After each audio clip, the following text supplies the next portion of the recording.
Saudara-saudara, menyongsong pemberitaan firman Tuhan dalam ibadah ini, marilah kita memohon Roh Kudus untuk memampukan kita mendengar, mencerna, memahami firman itu dengan sepenuh hati. Mari kita berdoa. Ya Allah Roh Kudus, Engkau yang mendiami hati kami, bahkan Engkau yang menolong kami dalam kelemahan kami. Bahkan ketika kami tak dapat berkata-kata, Engkau berdoa bagi kami. Ketika kami tak dapat memahami, Engkau menjelaskannya kepada kami.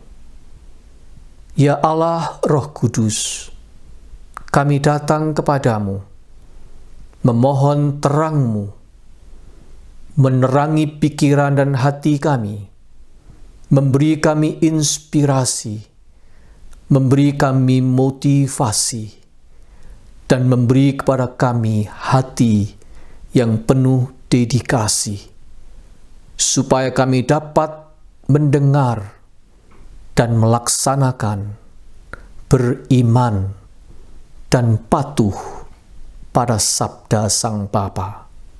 Dalam nama Tuhan Yesus Kristus, kami naikkan doa ini. Amin. Pembacaan Alkitab diambil dari kitab 1 Samuel 26, ayat 1 sampai dengan 11. Datanglah orang Zif kepada Saul di Gibea serta berkata, Daud menyembunyikan diri di bukit Akhila, di padang belantara. Lalu berkemaslah Saul dan turun ke padang gurun Zif dengan 3.000 orang yang terpilih dari orang Israel untuk mencari Daud di padang gurun Zif. Berkemahlah Saul di bukit Akhila yang di tepi jalan di padang belantara, sedang Daud tinggal di padang gurun. Ketika diketahui Daud bahwa Saul datang dan mengikuti dia ke padang gurun, disuruhnyalah pengintai-pengintai. Maka diketahuinyalah bahwa Saul benar-benar datang. Berkemaslah Daud, lalu sampai ke tempat Saul berkemah. Waktu Daud melihat tempat Saul berbaring dengan Abner bin Ner, panglima tentaranya, Saul berbaring di tengah-tengah perkemahan, sedang rakyat berkemah sekelilingnya. Berbicaralah Daud kepada Ahimelek orang Het itu, dan kepada Abisai anak Seruya, saudara Yoab. Katanya, siapa turun bersama-sama dengan aku kepada Saul ke tempat perkemahan itu? Jawab Abisai, aku turun bersama-sama dengan engkau. Datanglah Daud dengan Abisai kepada rakyat itu pada waktu malam. Dan tampaklah di sana Saul berbaring tidur di tengah-tengah perkemahan dengan tombaknya terpancung di tanah pada sebelah kepalanya. Sedang Abner dan rakyat itu berbaring sekelilingnya. Lalu berkatalah Abisai kepada Daud, pada hari ini Allah telah menyerahkan musuhmu ke dalam tanganmu. Oleh sebab itu izinkanlah kiranya aku menancapkan dia ke tanah dengan tombak ini dengan satu tikaman saja. Tidak usah dia kutancapkan 2 kali. Tetapi kata Daud kepada Abisai, jangan musnahkan dia. Sebab siapakah yang dapat menjamah orang yang diurapi Tuhan dan bebas dari hukuman? Lagi kata Daud, demi Tuhan yang hidup, niscaya Tuhan akan membunuh dia, entah karena sampai ajalnya dan ia mati, entah karena ia pergi berperang dan hilang lenyap di sana. Kiranya Tuhan menjauhkan daripadaku untuk menjamah orang yang diurapi Tuhan. Ambillah sekarang tombak yang ada di sebelah kepalanya dan kendi itu, dan marilah kita pergi. Demikianlah pembacaan Alkitab. Berbahagialah kita yang mendengar firman Allah dan memeliharanya. Haleluya.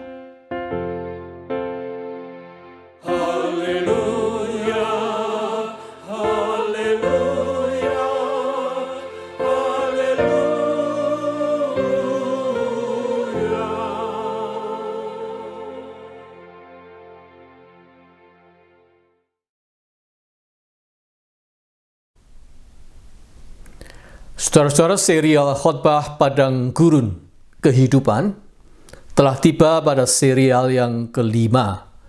Tetap menjaga akal sehat. Itulah tema kita hari ini.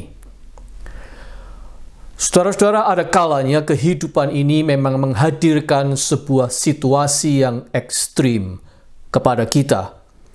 Mirip ekstrimnya cuaca padang gurun, yang kalau siang hari terik panasnya menyengat sekali, tetapi sebaliknya pada malam hari bisa amat dingin. Ekstrim. Situasi ekstrim dalam kehidupan bisa berupa macam-macam.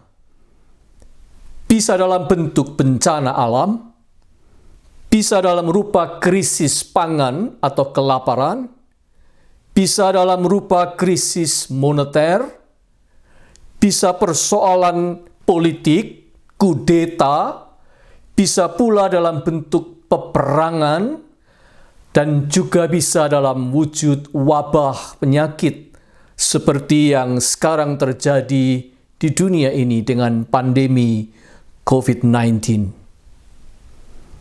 Semua itu bukan kondisi yang normal, tidak biasa, melainkan situasi yang membawa dampak dan perubahan yang besar, ekstrim. Semua situasi ekstrim, saudara-saudara, pasti menghadirkan pengalaman-pengalaman yang membuat jiwa kita bergejolak dan merasakan kencangnya gelombang naik dan turun, serba mengguncang jiwa. Dapat dibayangkan seperti orang naik roller coaster. Gerakannya ekstrim.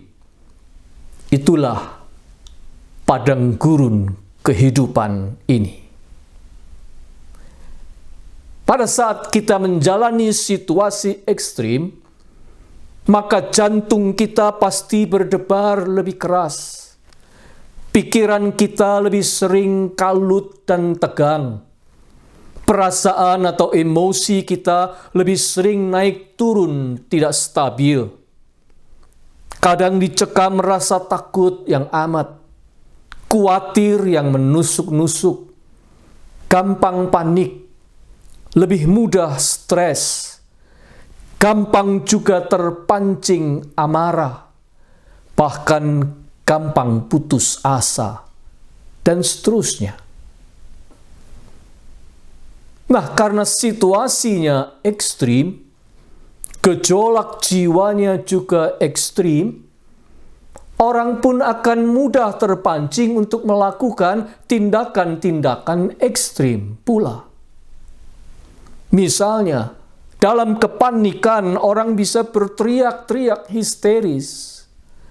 Dalam situasi perang, orang bisa melakukan kekerasan yang brutal. Dalam kepanikan, orang juga bisa memborong belanjaan dengan serakah, tidak kira-kira. Seperti yang kita kenal dengan nama panic buying. Dalam krisis ekonomi keluarga, orang bisa minta cerai. Dalam kondisi stres, orang bisa berniat bunuh diri. Dalam situasi pandemik, manuver-manuver politik bisa makin gila saja. Semuanya serba ekstrim. Itulah bahayanya ekstremitas padang gurun kehidupan. Termasuk di dalam beragama juga, manusia bisa terseret arus menjadi ekstrim. Bahkan bisa mendukung tindakan-tindakan ekstrimnya memakai ayat-ayat kitab suci, melegitimate, mengabsahkan perbuatan ekstrimnya atas nama Tuhan juga. Seolah-olah ini sudah kehendak Tuhan. Ini jalan yang disediakan Tuhan. Saya menempuh jalan ini atas nama Tuhan. Ekstrim dalam beragama. Saudara-saudara, apakah Daud di padang gurun pelariannya dari kejaran Raja Saul mengalami guncangan-guncangan situasi ekstrim juga? Jawabnya tentu saja. Siapa yang tidak? Selama di padang gurun itu, Daud dipaksa berpisah dengan istrinya. Juga dia harus berpisah dengan sahabat terbaiknya. Dia menerima kabar duka kematian Samuel tanpa dia bisa melakukan apa-apa. Dia mendengar berita tragedi keluarga besar Imam Ahimelech dibantai karena dirinya, tanpa dia bisa berbuat apa-apa. Dia dikhianati berkali-kali, dia dipermalukan, dia dihina dan dipandang rendah, dia dijadikan buronan, nyaris dibunuh. Oh, bayangkan, itu semua seperti orang naik roller coaster, bukan? Itu semua pengalaman-pengalaman dan kejadian-kejadian ekstrim, bukan? Saudara-saudara, situasi ekstrim padang gurun cenderung menekan kita, mengocok kita, mengguncang kita dengan keras. Sehingga ada satu hal yang penting yang bisa hilang dari kita kalau kita tidak menjaganya baik-baik. Apakah itu? Jawabannya adalah kewarasan atau akal sehat. Ya, amat tidak mudah untuk menjaga kewarasan dalam situasi yang serba ekstrim. It is really hard, yet we have to. Memang itu sukar dan berat, tetapi harus kita lakukan. Dalam situasi apapun, kita tidak boleh kehilangan pertimbangan akal sehat. Diguncang bagaimanapun oleh ekstremitas padang gurun, kita jangan sampai kehilangan akal sehat. Kita harus bertahan untuk tetap waras, tetap berpikir sehat. Insiden 2 kali Daud mendapat kesempatan atau peluang emas untuk menghabisi nyawa Saul, namun dia menolaknya. 2 kali dia mendapat kesempatan untuk membunuh Saul, tetapi Daud menolaknya. Mau menunjukkan kepada kita akan kebenaran ini, kebenaran tentang pentingnya menjaga akal sehat. Pertama-tama dikisahkan, saudara-saudara, kejadian ini, kejadian serupa terulang 2 kali. Yang pertama diceritakan waktu Saul sedang buang hajat di dalam sebuah gua, sehingga Daud punya kesempatan baik untuk menghabisinya. 1 Samuel 24 ayat 1-23. Kali yang kedua adalah yang diceritakan dalam bacaan kita pada hari ini. Di waktu kejadian pertama dikisahkan Daud berdebar-debar hatinya ketika dia memutuskan untuk hanya memotong ujung jubah Saul di pasal 24 ayat 6. Pada waktu itu hatinya berdebar-debar, berbagai perasaan berkecamuk di dalam hatinya, termasuk rasa takut dan mungkin juga rasa bersalah dan lain sebagainya. Namun, kali kedua ini tidak disebutkan begitu. Mengapa? Tidak disebutkan Daud berdebar-debar lagi. Mengapa? Sebab hendak ditekankan bahwa Daud melakukannya dengan sadar. Kalau dulu yang pertama, mungkin orang masih bisa menuduh, paling-paling Daud tidak melakukannya karena tidak berani. Dia tidak berani membunuh Saul waktu itu karena takut, karena grogi, hatinya berdebar-debar.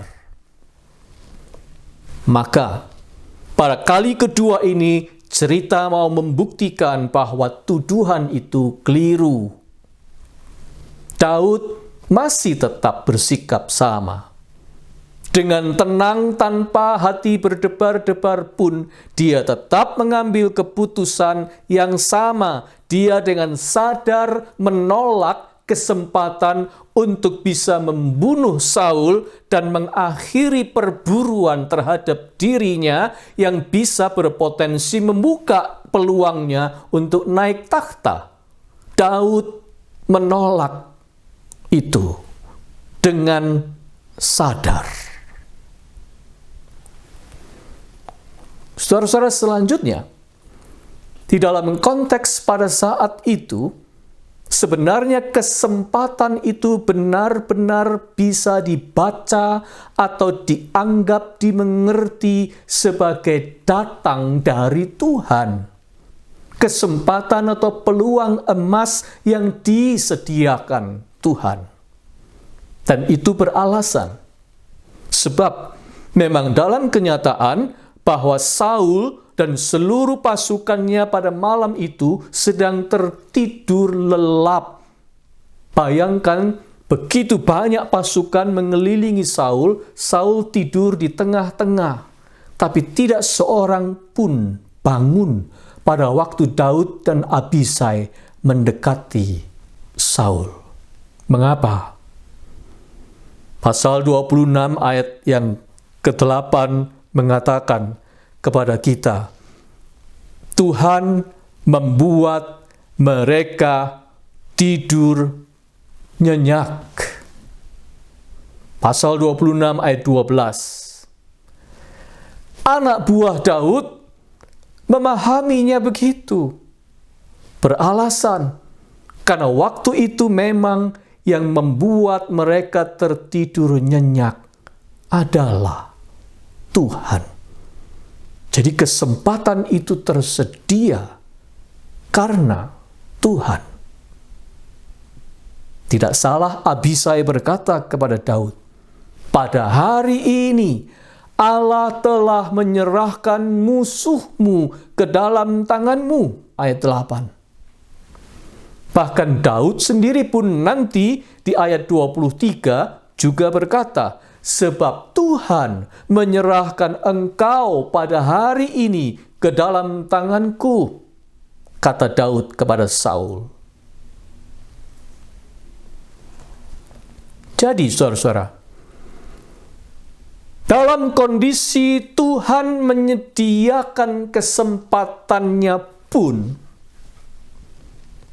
bisa jadi itu justru bertujuan untuk menguji Daud, testing his heart. Tidak otomatis kalau Daud mendapat kesempatan itu, dia boleh mengambil kesempatan itu tanpa pertimbangan dan tanpa pertanggungjawaban sendiri di hadapan Tuhan. Artinya, jika Tuhan memberi kesempatan itu tidak menghilangkan kebebasan kita, sekaligus tidak menghapuskan tanggung jawab kita. situasi itu terbuka, tersedia untuk dinilai juga oleh Daud dengan pertimbangannya sendiri. Dan itulah yang disebut Tuhan menguji hatinya. Situasi itu menguji hati Daud. Saudara-saudara, jadi tidak ada orang bisa melakukan sesuatu dengan alasan Tuhan memberikan kesempatannya kok.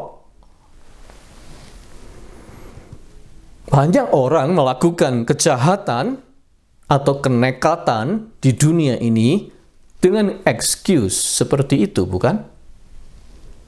Habis kesempatannya memang terbuka kok. Atau kapan lagi ada kesempatan kayak begini? Atau kalau nggak dibukakan jalannya, saya juga tidak akan melakukannya. Dengan kata lain, orang itu sedang melemparkan semua tanggung jawab keluar dari dirinya.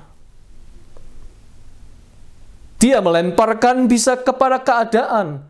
Keadaannya memang memungkinkan. Berarti siapa yang bertanggung jawab? Keadaan. Atau kesempatan ini terbuka karena kelalaian orang lain. Kesempatan itu terjadi karena Abner dan pasukannya lalai, mereka tertidur lelap, tidak menjaga Saul baik-baik. Kalau saya membunuh Saul, ya salahnya mereka. Itu berarti tanggung jawab pada orang lain. Atau ada orang yang berkata ini memang kesempatan baik yang disediakan oleh Tuhan. Jadi berarti tanggung jawab itu ada pada Tuhan. Tidak. Alkitab tidak pernah memberi kesempatan kepada kita, orang beriman, untuk melempar tanggung jawab kepada siapapun juga. Apapun yang kita lakukan, yang kita kerjakan, kita memiliki tanggung jawab pribadi dari diri kita sendiri. Oleh sebab itu, setiap keadaan, bahkan keadaan yang menyediakan peluang emas sekalipun, tetap saja situasi itu menguji hati dan pertimbangan kita sendiri. Saudara-saudara, itulah sebabnya tetap dibutuhkan yang namanya kesadaran dan pertimbangan kita sendiri yang tidak asal tabrak. Apalagi asal tabrak pakai excuse atas nama Tuhan. Jangan.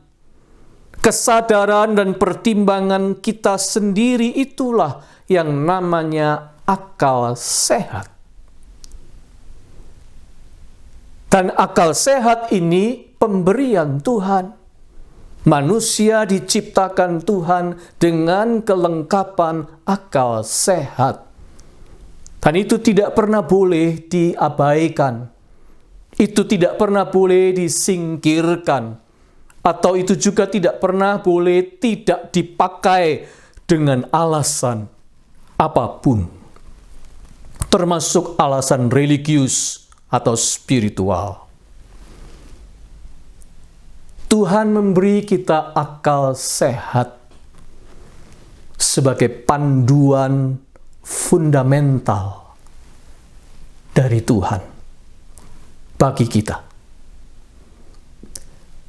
Dulu saudara-saudara, waktu masih baru-baru datang ke LA, saya pernah berkendara masuk di freeway, tetapi garis pemisah antar jalur atau lane di freeway itu sudah mulai banyak yang kabur, tidak jelas terlihat. Akibatnya, sejenak saya merasa confused, bahkan sedikit panik. Namun, otak saya segera berkata, 1, perhatikan jalur tempuh kendaraan-kendaraan yang di depanmu. 2, tepi jalur yang bergeronjal itulah pembatas yang benar. Walaupun tidak terlihat, tetapi bisa dirasakan geronjalannya, maka itu berarti batas tepian yang benar.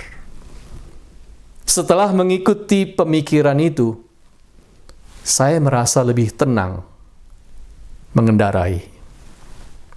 Artinya, apa yang dikatakan oleh otak saya itu menuntun saya. Dan apa yang dikatakan oleh otak saya itu, itulah yang namanya hukum common sense, akal sehat. Saudara-saudara, justru akal sehat perlu. Akal sehat itu anugerah Tuhan, supaya kita memakainya pada saat situasi membingungkan, saat situasi mengagetkan, saat situasi mengguncang jiwa kita, menggoda kita, bahkan dengan banyak hal yang ekstrim. Pada saat itu, justru kita butuh pedoman dari yang namanya common sense atau akal sehat. Maka jangan sampai kita kehilangan akal sehat itu apapun situasinya. Akal sehat Daud berkata, raja itu jabatan dari Tuhan. Seseorang bisa jadi raja atau tidak jadi raja lagi itu karena Tuhan. Dirinya tidak berhak ikut campur sebab dia bukan Tuhan. Kesadaran aku bukan Tuhan itu adalah common sense yang paling fundamental di dalam kitab beragama. Itu sebabnya Daud menolak untuk berperan seakan-akan dirinya Tuhan, playing God, menghabisi nyawa Saul, raja yang diurapi Tuhan itu. Dia menolak. Walaupun kesempatannya tersedia, dia tetap berpedoman pada pendirian, kiranya Tuhan menjauhkan daripadaku untuk menjamah orang yang diurapi Tuhan. Pasal 26 ayat 11. Dan akibatnya Daud lulus dalam ujian hati dari Tuhan. Dia menggunakan common sense yang fundamental dalam beriman kepada Tuhan, yaitu aku bukan Tuhan. Sebuah common sense yang paling penting di dalam orang beragama. Sebab tanpa itu, kita akan beragama menuju pada godaan untuk memainkan peran sebagai Tuhan atau playing God. Justru itu sesuatu yang paling berbahaya di dalam beragama. Saudara-saudara, kembali kepada cerita ini. Cerita ini hendak menunjukkan bahwa akal sehat Daud tetap jalan. Tidak hilang walau sedang berada di padang gurun kehidupan.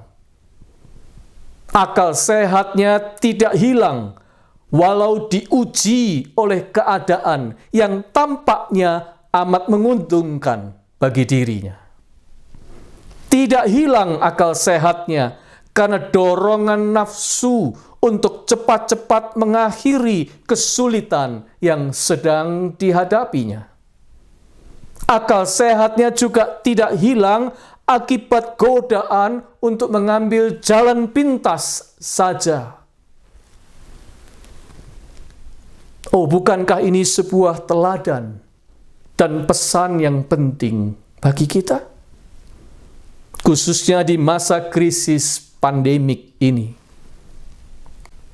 Saudara, memang di masa krisis pandemik ini, agama dan peran agama menjadi penting dalam situasi seperti ini. Banyak orang mencari Tuhan, banyak orang lari pada agama. Ya, di satu sisi itu benar dan baik. Tetapi waspadailah, jangan sampai penghayatan beragama kita menjauhi akal sehat.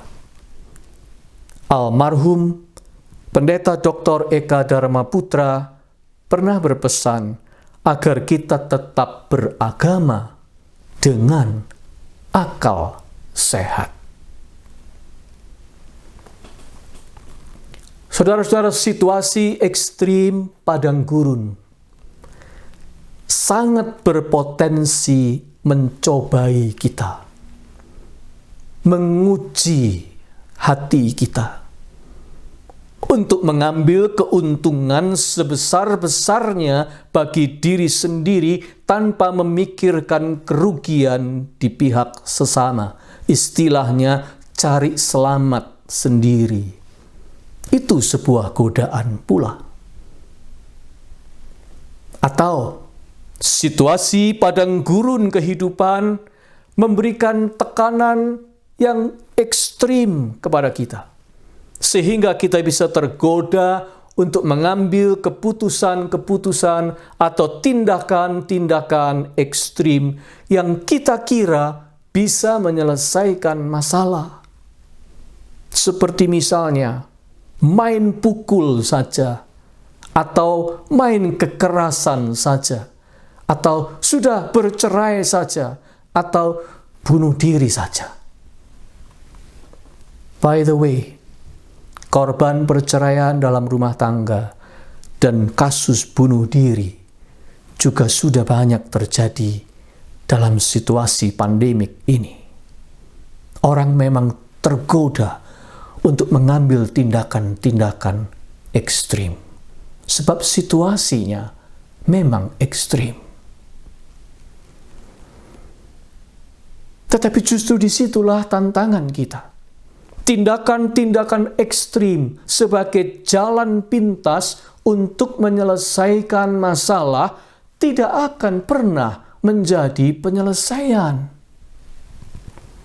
It's never been a solution.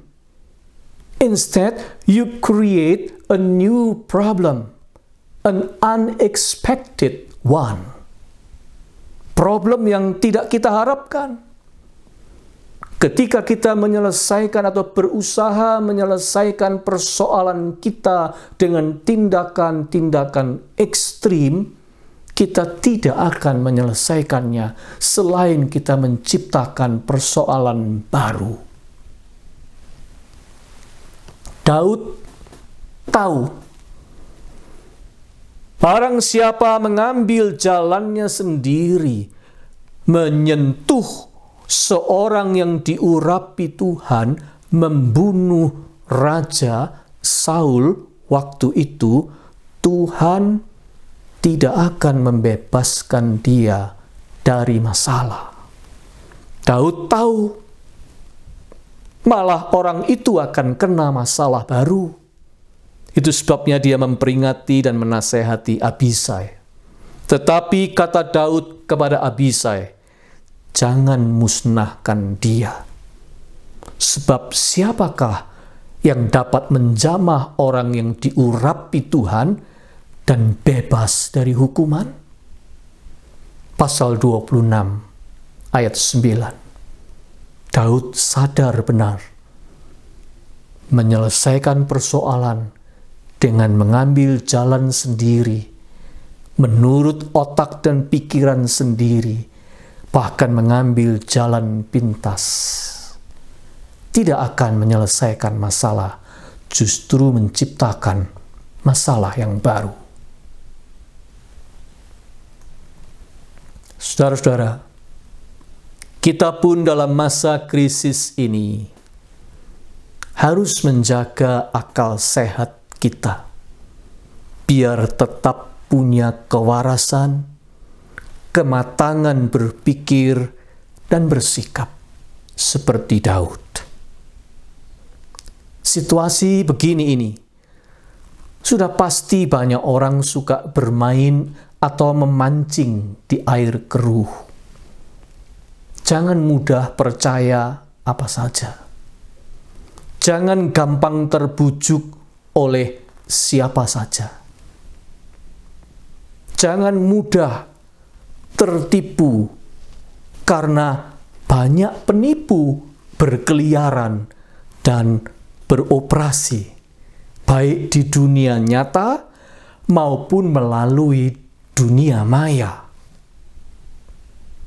Bersikaplah kritis pada iklan atau advertensi. Awas-awaslah pada bujukan atau provokasi. Waspadalah pada hasutan atau agitasi. Berhati-hatilah pada pencuri. Juga jangan mudah terpancing emosi yang membuat kita tidak berpikir jauh ke depan. Jangan mengorbankan yang jauh lebih penting untuk suatu kepentingan yang hanya sesaat. Jangan korbankan keluarga, persahabatan, karir dan reputasi kita, apalagi iman kita, demi hal-hal yang cuma menjanjikan kesenangan atau kepuasan sesaat belaka. Dalam segala keadaan, tetap pakailah akal sehat pemberian Tuhan ini. Saudara-saudara, akal sehat itu karunia Tuhan.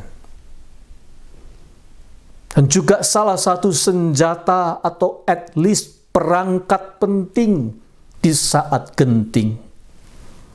Waspadalah menjaganya. Pertahankanlah sekuat-kuatnya. Jangan termakan propaganda ekstrim. Jangan terpancing untuk bersikap ekstrim. Jangan mudah ikut-ikutan menjadi ekstrim. Jangan pula mengatasi persoalan dengan tindakan ekstrim. Sebab semua yang ekstrim itu pasti sedang menjauhi akal sehat. Ingat, ketika kehidupan ini menghadirkan padang gurun yang ekstrim, justru diperlukan common sense. Akal sehat kita tetap berfungsi dengan baik. Ibaratnya, di padang gurun maha luas, kita membutuhkan kompas, penunjuk arah yang jelas. Kompas di padang gurun kehidupan ini adalah satu firman Tuhan, dan yang kedua adalah akal sehat. Kedua-duanya datang dari Tuhan. Oleh sebab itu tidak mungkin saling bertentangan. Maka dari itu, saudara-saudara, marilah kita mempelajari dengan tekun firman Tuhan. Tetapi juga waspada, alert untuk menjaga akal sehat kita. Supaya keduanya itu bisa berfungsi dengan baik, sebab keduanya itu adalah kompas di tengah gembara kita di padang gurun kehidupan ini. Amin.